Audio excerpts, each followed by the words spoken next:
Di sebuah kota kecil yang tenang di Wisconsin, tersembunyi rahasia kelam yang mengejutkan dunia. Seorang pria pendiam yang dikenal baik oleh tetangganya ternyata menyimpan sesuatu yang tak bisa dibayangkan oleh siapapun. Ed Gaines, tukang jagal dari Plainfield. Namanya mungkin terdengar asing, tapi ceritanya telah menginspirasi beberapa karakter paling menyeramkan dalam sejarah perfilman. Namun ini bukan hanya kisah horor di layar lebar. Ini adalah kenyataan kelam yang mengejutkan, penuh misteri dan kejahatan yang jauh melampaui batas moral manusia. Bagaimana seorang pria bisa terobsesi hingga sedemikian rupa dan apa yang mendorongnya untuk melakukan kejahatan yang tak terpikirkan tersebut? Bersiaplah untuk mengungkap misteri di balik salah satu pelaku kriminal paling mengerikan dalam sejarah dunia.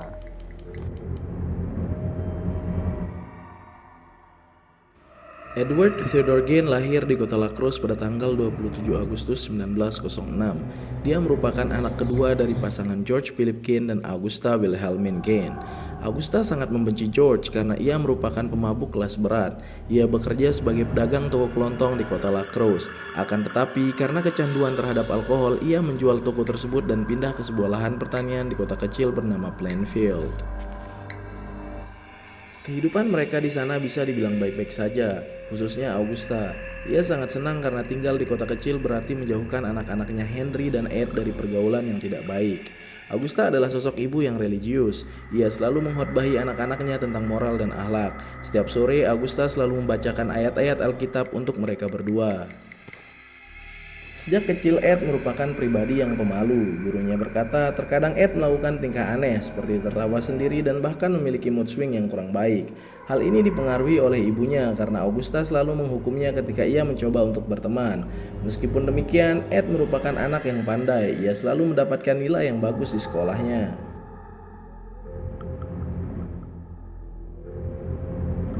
Pada tanggal 1 April 1940, George meninggal karena serangan jantung.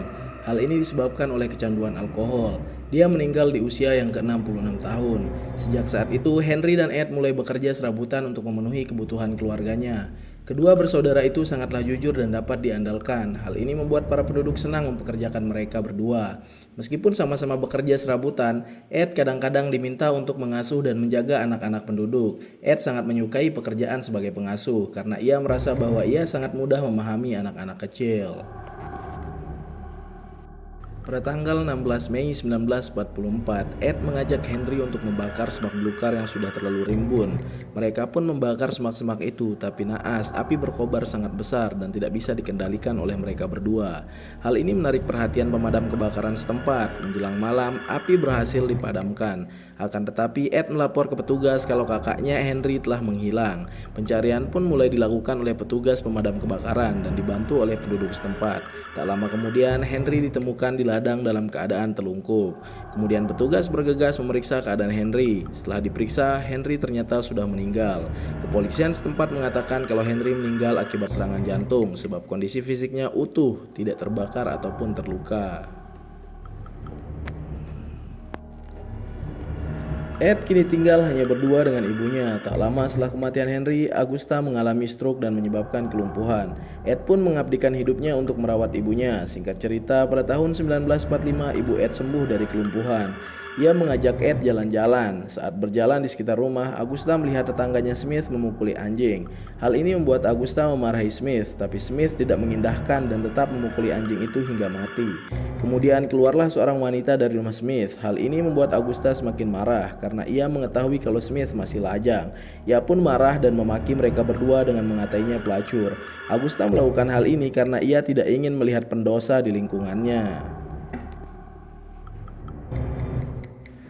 Kemarahan ini membuat Augusta jatuh stroke untuk kedua kalinya. Kesehatannya memburuk dengan sangat cepat. Tak lama setelah stroke yang kedua kalinya, Augusta pun meninggal pada tanggal 29 Desember 1945. Hal ini membuat Ed hancur dan terpuruk karena ia kehilangan satu-satunya teman dan orang yang dicintainya. Ia merasa hidup sendirian di dunia ini.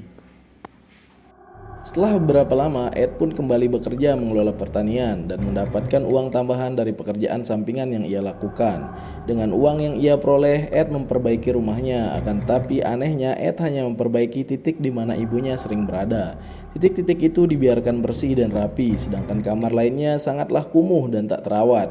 Pada saat itu pun, Ed mulai sering membaca buku tentang anatomi dan kekejaman Nazi.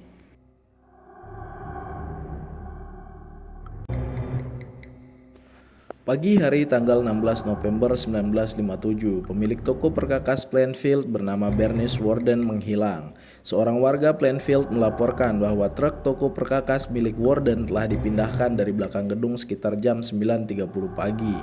Toko perkakas itu ditutup sepanjang hari karena memang saat itu sedang musim berburu rusa. Putra Bernice Warden, Deputi Sheriff Frank Warden, masuk ke toko sekitar jam 5 sore. Dia menemukan mesin kasir toko dalam keadaan terbuka dan ada noda darah di lantai. Frank Warden mengatakan kepada penyidik bahwa Ed Gein telah berada di toko semalam sebelum ibunya menghilang, dan Ed mengatakan akan kembali keesokan paginya untuk membeli 1 galon anti beku. Slip penjualan untuk 1 galon anti beku adalah slip penjualan terakhir yang ditulis oleh Warden pada pagi hari saat dia menghilang. Pada malam hari yang sama, Ed ditangkap di sebuah toko kelontong di West Plainfield.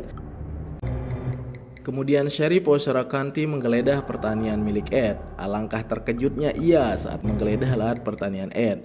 Ia menemukan potongan tubuh Warden yang telah dipenggal di sebuah gudang di lahan pertanian tersebut. Ia digantung dengan posisi terbalik, kakinya di atas palang dan pergelangan tangannya diikat tali.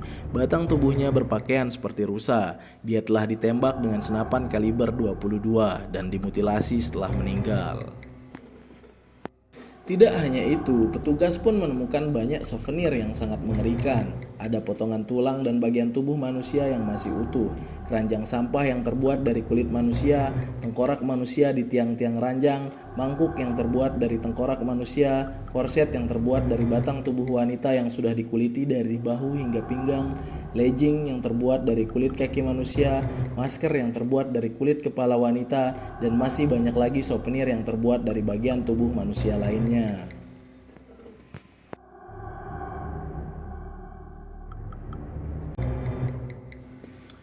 Pada tanggal 21 November 1957, Ed didakwa atas pembunuhan tingkat pertama di pengadilan Washoe County, di mana ia mengaku tidak bersalah dengan alasan tidak waras.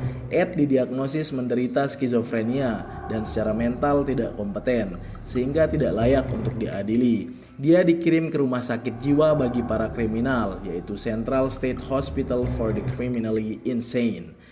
Ed diawasi dengan fasilitas keamanan maksimum. Setelah itu dipindahkan ke Mendota State Hospital di Madison. Pada tanggal 1968, dokter menyatakan Ed mampu secara mental berunding dengan pengacara dan berpartisipasi dalam pembelaannya. Persidangan dimulai 7 November 1968 dan berlangsung selama seminggu. Seorang psikiater bersaksi bahwa Ed mengatakan dia tidak tahu apakah pembunuhan Bernice Warden disengaja atau tidak.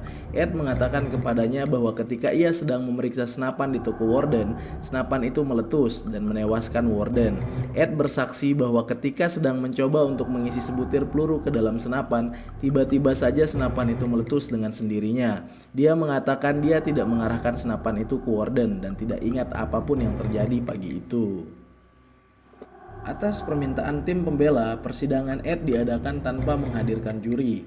Persidangan dipimpin oleh Hakim Robert Goldmer. Ed dinyatakan bersalah oleh Goldmer pada 14 November. Persidangan kedua berhubungan dengan soal kewarasan Ed. Setelah kesaksian oleh dokter untuk tim jaksa penuntut dan tim pembela, Goldmer memutuskan bahwa Ed tidak bersalah karena tidak waras dan memerintahkannya menjalani perawatan di rumah sakit jiwa bagi para kriminal. Ed menghabiskan sisa hidupnya di rumah sakit jiwa. Hakim Goldmer menulis karena biaya persidangan yang mahal, Ed hanya diadili untuk satu kasus pembunuhan, yaitu pembunuhan Miss Warden saja. Akan tetapi, Ed juga mengaku telah membunuh Mary Hogan. Selain itu, Ed juga dianggap sebagai tersangka atas hilangnya beberapa wanita di Wisconsin. Hal ini dibuktikan oleh pernyataan Art Shelley yang merupakan korban penyerangan Ed yang berhasil kabur. Begitulah kisah seorang psikopat yang kurang waras. Dia melakukan kejahatan tanpa berpikir panjang. Yo, sampai jumpa di next video.